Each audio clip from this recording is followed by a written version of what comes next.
Marvel आखिर कितनी details पर काम करता है? Detail number 1, Avengers end game के आखिर में डॉक्टर स्ट्रेंज आयरन मैन की तरफ एक उंगली उठाता है। उस वक्त कई फैंस ने उस इशारे का मतलब समझने की कोशिश की।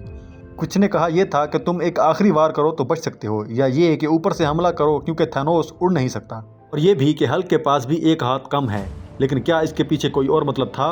अब तवज्जो करें, डॉक्टर स्ट्रेंज के उंगली उठाने का वक्त फिल्म में 149 मिनट और 31 सेकंड पर था, जबकि आयरन मैन ने स्नैप 150 मिनट और 31 सेकंड पर किया, यानी बिल्कुल 1 मिनट का फर्क। क्या डॉक्टर स्ट्रेंज का इशारा 1 मिनट की उल्टी गिनती का था? अगर आपको लगे कि ये जबरदस्ती की वजाहत है तो आप खुद सोचें और कमेंट में सबसे अच्छा जवाब दें।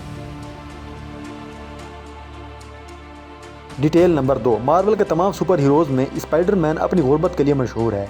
उसका बैग टूटा हो तो टेप से ठीक करता है, मोबाइल की स्क्रीन टूट जाए तो भी नया नहीं लेता, किराया देने में कई महीने लगाता है और अपने मकान मालिक से कहता है जब तुम ये दरवाज़ा ठीक करोगे तो तुम्हें नुकसान होगा।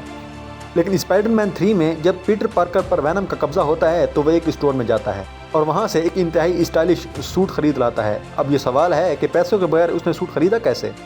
ये वैनम ने ज़बरदस्ती नहीं उठाया, बल्कि अगर आप गौर करें तो स्टोर के दरवाजे पर सेल का बोर्ड लगा हुआ था, जिसका मतलब है चीज़ें रियायती कीमत पर दस्तयाब हैं। यही वजह है कि स्पाइडरमैन ने इतने खुले दिल से सूट खरीद लिया।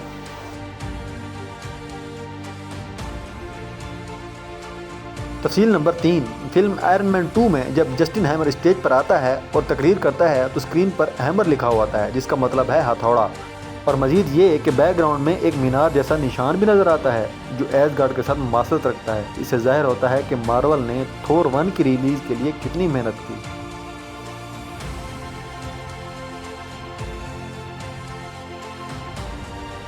Detail number 4, film iron man में 104 मिनट और 37 सेकंड के वक्त पर कोल्सन आयरन मैन को बताता है कि स्टेज पर जाने के लिए सिर्फ 90 सेकंड बाकी हैं। फिर 106 मिनट और 7 सेकंड पर आयरन मैन स्टेज पर पहुंचता है। वक्त का यही हिसाब बिल्कुल दुरुस्त है।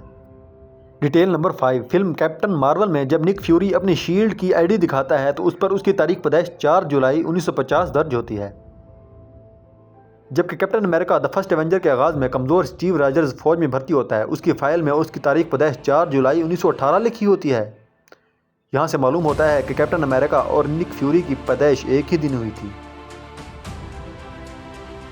Detail number 6, film Ant Man में 62 मिनट और 30 सेकंड पर एंट मैन चूंटियों के साथ एवेंजर्स की बेस में दाखिल होता है और पूरे बेस को वाज़ेह तौर पर देखा जा सकता है। मज़ीद गौर करें तो आप देखेंगे कि बेस के बाहर मैदान में एक गोल निशान मौजूद है।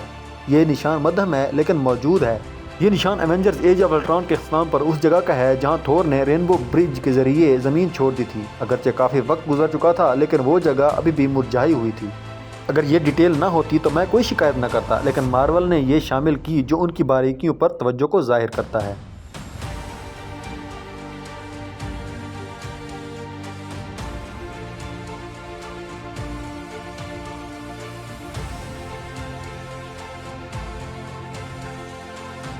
डिटेल नंबर 7, फिल्म थोर 1 में थोर अपना हथौड़ा नहीं उठा पाता और शील्ड उसे गिरफ्तार कर लेता है और ये सब कुछ हेमदाल अपनी आंखों से देखता है।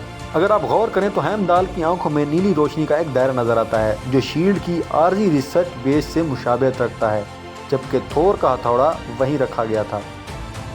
Detail number 8, Avengers age of Ultron के इख्तिताम पर आखिरी अल्ट्रॉन और विजन के दरमियान बातचीत होती है और फिर अल्ट्रॉन तबाह हो जाता है। यहाँ गौर करें तो अल्ट्रॉन के कंधे पर एक बड़ा जख्म होता है जो कैप्टन अमेरिका की वजह से होता है। 107 मिनट और 40 सेकंड के एक मंजर में कैप्टन अमेरिका ने अपनी शील्ड से एक अल्ट्रॉन को कंधे पर जोर से मारा था। ये वही अल्ट्रॉन है जो आखिर तक बचा रहा।